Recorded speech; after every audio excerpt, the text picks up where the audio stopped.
Hi friends, it's Thursday, October 30th, 2014. Lynn and Jamie continuing our assignment. There is a class for Christ presences that is ongoing in the higher dimensions. And there's a pre-class energy clearing meditation that is getting ready to begin, and it is going to be led by future Charlie, a Charlie from the time right after this entire takedown for the previous free will universe is completed.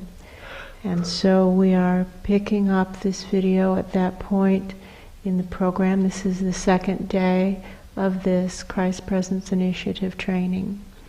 And with that, it begins. I see him stepping up. Podium. There's a podium, and I never noticed that before. Yes. I didn't think we set it up with a podium, but he's definitely at a podium. It's a nice podium. His energy is so peaceful. He has the energy of someone who's been through so much that nothing ruffles him anymore. He's unruffleable. He's talking about seas. Seas that are calm, seas that are rough, the seas of life, but he doesn't mean just in a body. He means of existence. Yes. Vast seas. Vast seas, and how the quality of the seas is going to vary. There will be rough days, rough seas, high seas, and there will be calm seas. And to develop the stability of always being calm. All that is required is to get long enough so that our feet are always on solid ground. Yes. And that our head is always above the surface level of the water. Otherwise we're like a cork, Yes. bobbing on the seas. And that it's easy. And right now he's encouraging all of us to shrink in, redeploy our energy, that we all have plenty of energy. Simply a question of redeploying it. And then we have peace in every moment because we're standing firmly on foundations of truth from spirit. And we have our head above sea level, way above sea level, where there's fresh air. We don't get splashed in the face with water.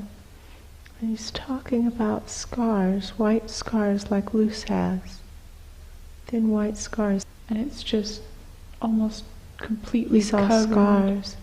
I see it's lower like abdomen, but it's just Yes. crisscrossing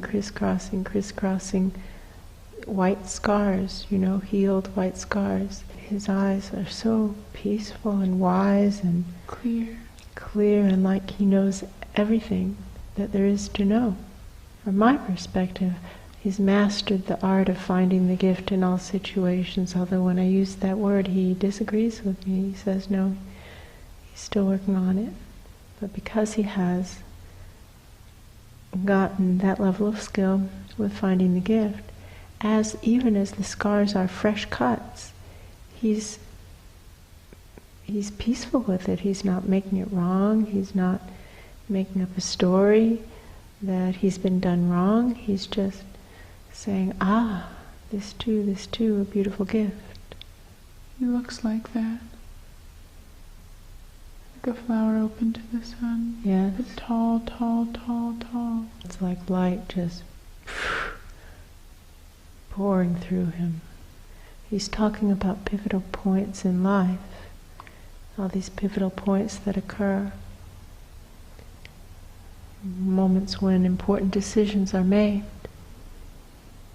And in hindsight, it's often easy to tell what the correct decision was, but in the moment, it's rarely easy. It's true. And he knows that he himself is at one of those pivotal points because he just finished a long involvement in an endeavor that took everything he had and more. And what he means by that is it took everything that he had when he joined the team, and then he grew and grew and was able to give much more than the sum totality of what he joined with. Yes. And has now emerged having so much more than he entered with, because he gave it all away. That's true. And yet here again he finds himself at a pivotal point. That assignment is now over. Yes. And so it is with us, that we are continually moving from one assignment to the next. And he encourages us to take up a large assignment, a big task, an important task that will take a long time. And will take everything that we have and more. And so if the task doesn't feel too big for us, then it's too short a task. And we will be once again in a decision point that we are likely to goof with and make the wrong decision with. And he says it's much better to decide to take a really big bite that's too big for us, and then just keep chewing on it. It's an interesting bit of advice. Yes. To do what we said we would do, to have the integrity to keep going even when we realize, I have just bitten off more than I can chew. But to have the integrity to chew and chew and chew and chew and chew and chew and chew, and eventually we will have chewed the entire thing. He's saying to take on a huge task, one that seems impossible, and that in that way we have minimized the number of difficult decision points. Yes. We've made the difficult decision, but it gets us through eons, perhaps, through long enough that we don't have to make a difficult decision again for quite some time. It's true. And we instead can focus on growing, keep going, keep going, keep going. And then I believe he just sits down, and we all are just sitting in silence. It's really clear this is a sacred process, this opening process that future Charlie is getting ready to lead. The class is now sorted by their length ratio according to the instructions of the watcher. It's 10 o'clock, the doors closed by themselves and locked. Those who are arguing in the lobby that they should have different colors are being escorted away by the enforcers to their own right place. Those are the instructions of the watcher. And now future Charlie is stepping up to, literally it feels like, begin the invocation. And he instructs us to begin by becoming aware of our presences, our energy shapes. It's like our bodies, but these are out-of-body beings. It's true. And to notice misalignments, and that they are simply messengers of some error in the thinking, something that needs to be addressed. And at the moment we figure out what the message is and address it, the misalignment resolves. And he's inviting people to draw their focus to the center of their heart chakra, the very center, and begin to expand it. He's talking about how even in this group there's some very small hearts. That's true. Yes. And to expand the hearts wider, wider, wider, wider, opening up to invite in universal presence right into the front of the heart chakra, feeling it so full of love it bulges. It expands and exhales out the back in a river of love. There's a river of love flowing through us and around us, front to back. Oh! Front to back, front to back, front to back, through us and through our lives, letting that river flow. And now with focus moving out the back of the heart chakra, throwing open the doors like double doors onto a beautiful mountain valley, a high mountain setting, that's the word, and to invite in that element of divine presence we're most personally comfortable with. He says he himself loves the divine plan itself. But that if there's some element of divine presence we're more personally comfortable with, that we can invite that in until once again the chakra bulges and expands with love, and then exhales out the front, and now the river of love is flowing in the back and out the front, through us, around us, deeper, deeper, deeper, deeper, through us and through our lives, deeper, deeper. And he says to let the cold water, and it feels like an alpine mountain stream, wash the riverbed of the heart chakra clear. It's just cool, fresh, just like straight from source, pristine, cool water washing the riverbed clean, scouring it clean. And the reference is clear because in mountain streams there isn't algae or anything growing. You know, the water's too cold. It's true. Whoosh, it just washes things out. Almost frozen, cold, cold, cold, melted ice. Swishing back to front and front to back, creating turbulence, cleansing, clearing, even swishing the riverbed left to right and right to left. Creating turbulence, cleansing, clearing, drawing the focus to the intersection of heart chakra. Whoa! And vertical channels, and dropping down, and boom, we just drop straight through until it's like boom, we're sitting on the kitchen floor of Grandma Yu's house. We're sitting on Grandma Yu's kitchen floor. I'm very surprised to find myself here. I didn't see that one coming. Me neither. And we're all here, and I see lots of surprised faces around me. We're all surprised to be here. In future Charlie probably isn't surprised. This is now the biggest source of life that we are a part of, that our own universe is no longer, and our universe's universe is no longer. And what is left is Grandma Yu. And now there are larger multiverses, of course, eternally. Grandma Yu is an atom or a being in another universe, who is a being in another universe, and so on, and so on, and so on. That's true. But that we are atoms or subatomic particles in the universe of Grandma Yu, and therefore have the right and the responsibility to tend our energy body. And so now reaching down, down, down through Grandma Yu's floor, finding a pool of source energy big enough to support this endeavor. That's the word he's using, endeavor. Drawing it up from God's hand below. Drawing it up through the vertical channels, up, engaging in the eternal process of tending the energy body. There's always more we can do, drawing these channels up.